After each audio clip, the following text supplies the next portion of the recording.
Gente, ¿cómo vamos? Vamos a continuar con el desarrollo del miembro superior y en esta ocasión tenemos que hablar acerca de la angiología, es decir, el estudio de las arterias. Y la clase va a consistir en el estudio de la arteria axilar, ¿de acuerdo? Que es la primera arteria que vamos a hablar de todo el miembro superior. A ver, la arteria axilar va a tener una ubicación, ya está en la fosa axilar, obviamente, pues la fosa es el mismo nombre, que va a tener una forma característica, va a tener una forma de una pirámide truncada, es decir, una base cuadrilátera con un vértice. Como toda pirámide va a tener paredes, va a tener una pared anterior o también denominada pared pectoral, una pared posterior o también denominada una pared escapular, una pared medial y una pared lateral. Va a tener un vértice y una base. ¿De acuerdo? Acá podemos ver lo siguiente, que la pared anterior se va a dar básicamente por los músculos pectorales, tanto el pectoral mayor como pectoral menor. Puedo ser la pared pectoral. En la pared posterior básicamente basada por el músculo subescapular, por el teres mayor o redondo mayor y el músculo dorsal ancho. ¿De acuerdo? Va a tener un vértice en forma cuadrilátera, puede ser una pirámide truncada, ¿de acuerdo? Es una pirámide regular que va a estar básicamente por la primera costilla, la clavícula y el borde superior de la escápula. Y va a tener una base que va a estar por la piel y el tejido subcelular subcutáneo a ese nivel, ¿de acuerdo? Y va a tener una pared lateral dada por los músculos que se insertan en la correa bicipital, que ustedes recordarán que era el coracobraquial, el músculo que más era a ese nivel. Los que se encuentran a ese nivel, por si acaso, uno es el coracobraquial y los que se insertan en la correa bicipital, que son el pectoral mayor, también que son, ¿qué más, chicos? El redondo mayor y el dorsal ancho, que es a ese nivel. ¿De acuerdo? Algunos textos mencionan que también la pared lateral la consideran también la misma correa bicipital o el cuello quirúrgico del húmero. ¿De acuerdo? Pero quiero que recuerden todos los músculos que se insertan a ese nivel, ya sean los que ya les mencioné y el coracobraquial, van a ser obviamente conformantes de la pared lateral de la fosa axilar. ¿De acuerdo? Ya les mencioné el contenido de las conformantes de las paredes, acá están para que la recuerden. ¿De acuerdo? El vértice, como dijimos, primera costilla, la clavícula, borde superior de la escápula. ¿De acuerdo? El tejido celular subcutáneo de la base va a estar conformado por las fascias de la pared anterior y posterior respectivamente. La pared medial importante va a estar por el músculo del serrato mayor y los espacios intercostales del segundo al quinto. ¿De acuerdo? Y como característica importante. Y sobre todo en la pared anterior va a estar también formando la fascia clavipectoral. ¿De acuerdo? Que es importante que ustedes la recuerden. Listo, una vez ya delimitado la ubicación de esta arteria axilar, tenemos que hablar también de otras cosas más, del contenido de la fosa. El contenido de la fosa axilar va a ser obviamente la arteria axilar, va a ser también la vena axilar, que va a estar originada por el ensanchamiento de la vena basílica y las venas braquiales profundas, ¿de acuerdo? Los grufos linfonodales de la axila que tenemos aquí graficados en este cuadro de disección, ¿de acuerdo? Va a estar también aquí el ligamento suspensorio de la axila, ¿de acuerdo? Es importante que ustedes recuerden eso, ligamento suspensorio de la axila también como contenido importante de la fosa axilar, el nervio intercostobraquial, el nervio torácico largo y los cordones y troncos principalmente del plexo braquial, sobre todo los cordones del plexo braquial, ¿de acuerdo?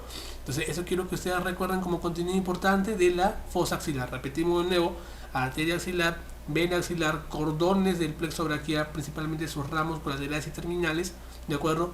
Los grupos linfonodales de la axila, tejido celular subcutáneo y grasa a ese nivel, el nervio intercostobraquial, el nervio torácico largo, etc. ¿De acuerdo? Eso es el contenido de la fosa axilar. Ahora, en sí, ¿cuál va a ser el origen de la arteria axilar? La arteria axilar se va a originar de la arteria subclavia. Es decir, la arteria subclavia cuando pasa la primera costilla cambia de nombre y se convierte en arteria axilar. Ahora, no es lo mismo hablar de subclavia derecha que de subclavia izquierda, por si acaso. ¿De acuerdo? La subclavia derecha se va a originar de una arteria denominada tronco, ¿de acuerdo? Tronco brachiocefálico, ¿de acuerdo? A diferencia de la subclavia izquierda que se va a originar del mismo callado aórtico. Es decir, van a tener niveles vertebrales distintas. En cambio, la subclavia izquierda se va a originar en T4, la C7 en el tórax, y la subclavia derecha se va a originar básicamente entre C7 y T1. ¿De acuerdo? Eso quiero que recuerden bien. Ahora, ustedes dirán, ¿qué tiene que hablar de la subclavia? Estamos en arteria axilar. Claro, tienen razón, pero es importante saber el origen de la arteria axilar, que va a ser diferente de acuerdo a cada lado. O sea, se va a ubicar en la fosa axilar, eso sí, denlo por hecho. Pero si le preguntan el origen de la arteria axilar es igual en ambos lados, sobre todo de su origen, es decir, la arteria subclavia es totalmente falso. ¿De acuerdo? Listo. Ahora, la arteria axilar va a discurrir por la fosa axilar, ¿de acuerdo? Y se va a continuar con una arteria denominada la arteria braquial o también llamada arteria humeral. Es decir, la arteria axilar cuando pasa un reparo anatómico que va a ser el borde inferior del músculo redondo mayor, ojo, ya que algunos libros mencionan que es el pectoral mayor, pero la mayoría es redondo mayor, quiero que hagan esa aclaración, ya, redondo mayor, va a cambiar el nombre de esa arteria axilar y pasa a llamarse arteria braquial, ¿de acuerdo? Y como toda arteria, para su correcto estudio, ¿de acuerdo? Va a tener 3 porciones divididas por un músculo denominado el músculo pectoral menor, que le divide en porciones que se encuentran por arriba del músculo suprapectoral, posterior al músculo retropectoral y por debajo del músculo que es infrapectoral. ¿De acuerdo? Así que son 3 porciones de la arteria axilar dada por el músculo pectoral menor. ¿De acuerdo? Y obviamente tenemos que decir que la extensión o el recorrido de la arteria axilar va a ser en la primera costilla hacia el borde inferior del redondo mayor. Y acá lo podemos ver, miren bien.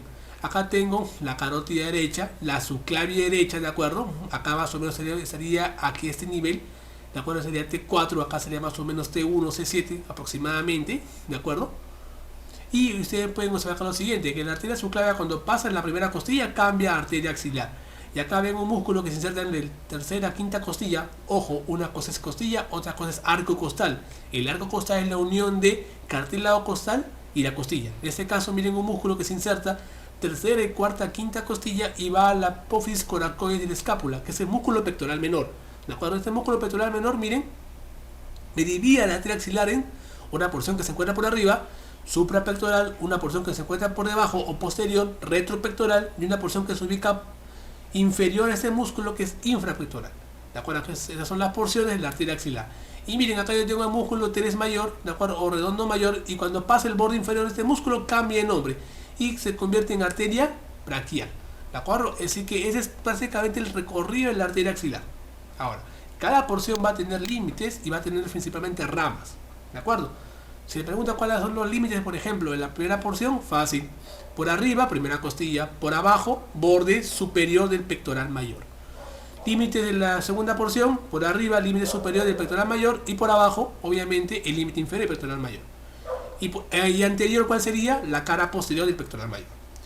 Y un límite posterior, perdón, y límites de la tercera porción viene a ser por arriba, borde inferior del pectoral mayor, ¿de acuerdo? Y por abajo, aquí viene a ser el borde superior del redondo mayor, ¿de acuerdo?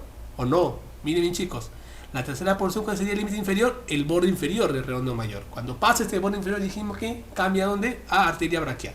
Así que quiero que recuerden los límites. Tercera porción por arriba, borde inferior del pectoral mayor, y por debajo, justo en el límite del músculo, el borde inferior del redondo mayor. ¿De acuerdo? Eso es el límite de la tercera porción. Ahora, cada porción va a tener ramas. Empezamos. La primera va a ser la rama denominada la arteria torácica superior, de acuerdo, que va a servir principalmente para irrigación del músculo subclavio y irrigación de principalmente de los espacios intercostales, principalmente de la cara lateral. ¿De acuerdo? Eso quiero que tengan en cuenta. La segunda porción, la retropectoral, te va a dar dos ramas. Una denominada el tronco toracoacromial o también denominado acromio torácico, y la otra se llama la arteria torácica lateral o mamaria externa. ¿De acuerdo? El tronco acromio torácico se va a dividir en varias partes. Sería una rama deltoidea, una rama acromial, una rama clavicular y una rama pectoral.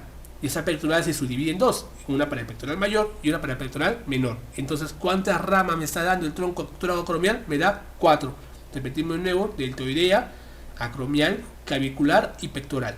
¿De acuerdo? Y la arteria mamaria externa va a seguir como irrigación principal al músculo serrato anterior. Y por último tenemos la porción infrapectoral, ¿de acuerdo? Que se va a dividir en dos principales grupos: ramas mediales y ramas laterales. La rama medial única va a ser la arteria subescapular, ¿de acuerdo? Y las ramas laterales van a ser dos: circunflejo umbral anterior y circunflejo umbral posterior, siendo la última de mayor calibre que la primera. ¿De acuerdo? Aparte hay que mencionar que cuando esas arterias no se encuentran por separado, si no se encuentra un solo tronco común, se denomina tronco de las arterias circunflejas umerales. ¿De acuerdo?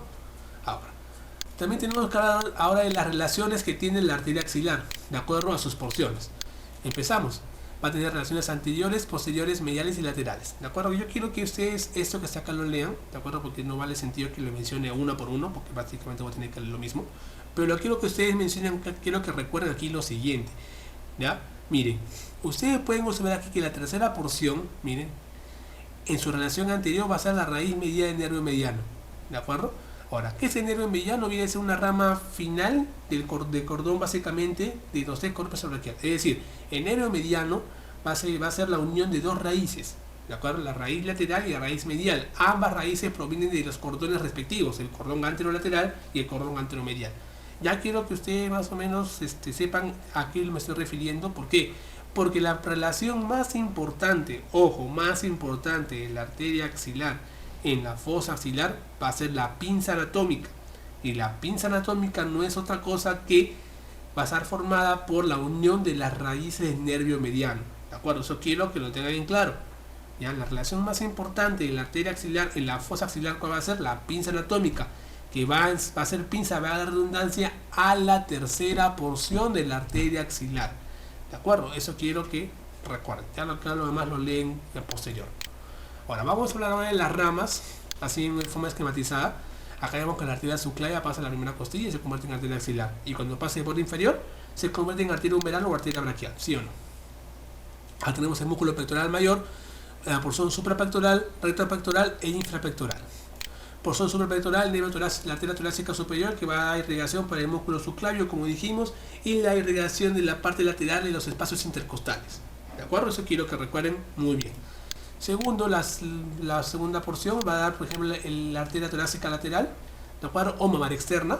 ¿De acuerdo? Que en las disecciones, ojo, en las disecciones, básicamente le va a dar ramas a quién, a este músculo, que es el músculo serrato mayor, que ustedes pueden observar aquí, que se inserta en los parcialmente en las costillas de la primera a la novena, ¿ya? Y en el borde medial de la cara anterior del escápula. Son las inserciones del serrato mayor. Ahora, siempre, ojo, cuando ustedes hagan disecciones, al costado de esta arteria van a ver un nervio. Ese nervio va a ser el nervio torácico largo o nervio de Charles-Bell, que va a dar inervación al músculo serrato anterior. ¿Ya? Así que quiero que recuerden eso. Su relación más importante de la arteria torácica lateral o mamar externa, ¿cuál va a ser? El nervio torácico largo.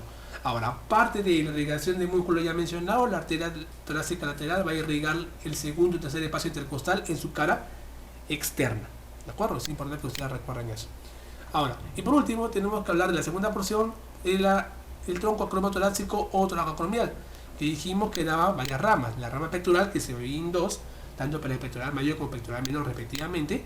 La rama clavicular, que va a ir básicamente para irrigar la clavícula, pues su nombre lo dice, también va a irrigar parte de la articulación esternoclavicular, ya que la principal irrigación de esa articulación va a ser por la arteria torácica superior, ¿ya? Va a dar una rama también, una rama deltoidea, que se va a ubicar en un surco, denominado el surco deltopectoral, que acá lo vemos bien esquematizado, que va a estar delimitado por el músculo deltoides hacia afuera y por el músculo pectoral mayor hacia adentro, cuyo contenido importante invariante de ese surco va a ser la vena cefálica, y contenido arterioso algunas veces variante va a ser la rama deltoidea del tronco acromotorácico. ¿De acuerdo? Quiero que recuerden que este surco va a estar tapizado por la fascia clavideltopectoral, que va a ser una derivación de las fascias del músculo pectoral mayor y el músculo deltoides. Y la otra rama que va a ser, que es la rama acromial, que su principal función va a ser la irrigación de la articulación acromioclavicular, ¿de acuerdo? Pero también puede estar dentro del surco deltopectoral. ¿Se acuerdan que le dije que puede ser una rama variante? Fueron el contenido variante del contenido arterioso del surco, claro, porque principalmente es la rama deltoidea. Por algunos textos mencionan que también puede estar la rama acromial. Ya, sí, quiero que recuerden. Principal función de la rama acromial, obviamente va a ser irrigación de la articulación acromioclavicular. En cambio, la rama deltoidea va a formar parte de la irrigación del músculo deltoides, ojo, y va a participar en el circuito periscapular. ¿Ya? Y por último tenemos la tercera porción, la parte medial, que da la arteria subescapular, que a su vez me da una rama. Ni bien nace esta arteria, en su origen hace unos 2 centímetros, me da una arteria de un calibre considerable, que su característica es que se va a ir posterior. Es decir, la arteria nace anteriormente, pero hace un trayecto posterior. Esa arteria se denomina arteria circunfleja escapular, que va a ser contenido de un triángulo que lo vimos en la clase pasada, que es el triángulo homodecipital o denominado triángulo de los redondos. ¿De acuerdo? En cambio, la rama final o continuación, por decirlo así, de la arteria subescapular viene a ser la arteria tóraco-dorsal. ¿De acuerdo?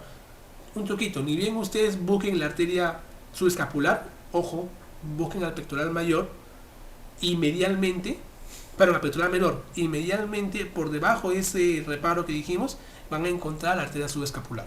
Entonces, ni bien ustedes vean a la circunfleja escapular, o sea, la arteria que se mete hacia atrás, la que sigue es sí o sí la tóraco-dorsal. ¿De acuerdo? Que su principal irrigación va a ser al músculo dorsal ancho y va a estar pegadito al nervio tóraco-dorsal, que va a inervar también ese músculo, el dorsal ancho, cuyo origen radicular se ha escrito aquí. ¿De acuerdo? Es importante que ustedes lo recuerden. Y hacia afuera tenemos arteria circunfleja acumulada anterior, que irriga básicamente la cabeza del húmero, y la arteria circunfleja umbral posterior, que tiene mucho mayor calibre que la anterior, ¿ya? Y se va a encontrar principalmente en el cuello quirúrgico del húmero, junto con el nervio axilar o nervio circunflejo, ¿de acuerdo? Y esa arteria circunfleja umbral posterior, aparte con el nervio, obviamente, va a ser contenido del cuadrilátero húmero occipital, o también denominado cuadrilátero de Bellpao. Entonces, aquí tienen ustedes esquematizada la rama de la arteria axilar, y ya les he dicho el territorio de irrigación y las relaciones importantes de cada una de las ramas, ¿de acuerdo? A ver, y obviamente la arteria axilar, cuando pasa de un músculo redondo mayor, cambia el nombre a arteria braquial. Ahora, un pequeño resumen de todo lo que hemos hablado en la clase. Inicio, continuación de la arteria subclavia cuando pasa el borde inferior de la primera costilla, y fin, cuando pasa el borde inferior redondo mayor. Como dijimos, algunos textos mencionan el pectoral mayor, principalmente textos franceses, ¿de acuerdo? Pero la mayoría de textos americanos mencionan el redondo mayor. Va a ser 3 porciones dada por el pectoral menor, ¿de acuerdo? Y contenido por la fosa axilar. Y lo que les dije, que quiero que lo recuerden y lo graben, tercera porción, relación importante que va a ser la pinza anatómica, ¿de acuerdo? Eso quiero que recuerden muy bien. A ver, van a ser las porciones que dijimos: suprapectoral, una rama, ¿de acuerdo? Con la torácica superior, que según los textos menciona que también pueden hacer el tronco cromotorácico, pero generalmente nace también como una rama única en la primera porción de la arteria axilar. La retropectoral da dos ramas. Primera es el pectoral menor, ¿de acuerdo? Que va a ser la arteria cromotorácica, que ya mencionamos sus ramitas, que están aquí más o menos, ¿ya? Y la mamaria externa, que va a participar en el serrato mayor y va a acompañar siempre de Charles B. Ahora, quiero que recuerden una cosa más importante, que la rama acromial, dijimos que va a participar en la irrigación de la articulación acromioclavicular, pero también va a participar también porque se va a anastomosar con la arteria supraescapular. Ya sí quiero que recuerden eso, la anastomosis y la rama acromial va a ser con la arteria supraescapular. Anastomosis se llama la unión de dos o más arterias, principalmente arterias, ¿de acuerdo? Y la infrapectoral tiene 3 ramas, ¿de acuerdo? Una media y 2 laterales, la subescapular, circunflejo umbral anterior y circunflejo umbral posterior. Quiero que ustedes recuerden lo siguiente, mira que es un poco peculiar. Dijimos cuánto habían 3 porciones, 1, 2 y 3, y curiosamente cada porción tiene el mismo número. Primera porción, una rama; segunda porción, 2 ramas; tercera porción, 3 ramas, ¿de acuerdo? La subescapular, que dijimos que obviamente está la arteria circunfleja umbral, circunfleja escapular, perdón, que va a tener el triángulo homocicipital, y la arteria toracodorsal, que va a irrigar al dorsal ancho. La circunfleja umbral anterior va a irrigar la cabeza del húmero, y la circunfleja umbral posterior dijimos que estaba contenido el cuadrilátero de Bellpao, ¿de acuerdo? Junto con el nervio axilar o nervio circunflejo. Bueno, chicos, espero que esta clase de arteria axilar, si bien es cierto ha sido corta, ¿de acuerdo?, haya sido provechosa. Están todos los puntos claves que tienen que saber acerca de arteria axilar, y nos vemos en la siguiente clase. Cuídense, chicos, nos vemos.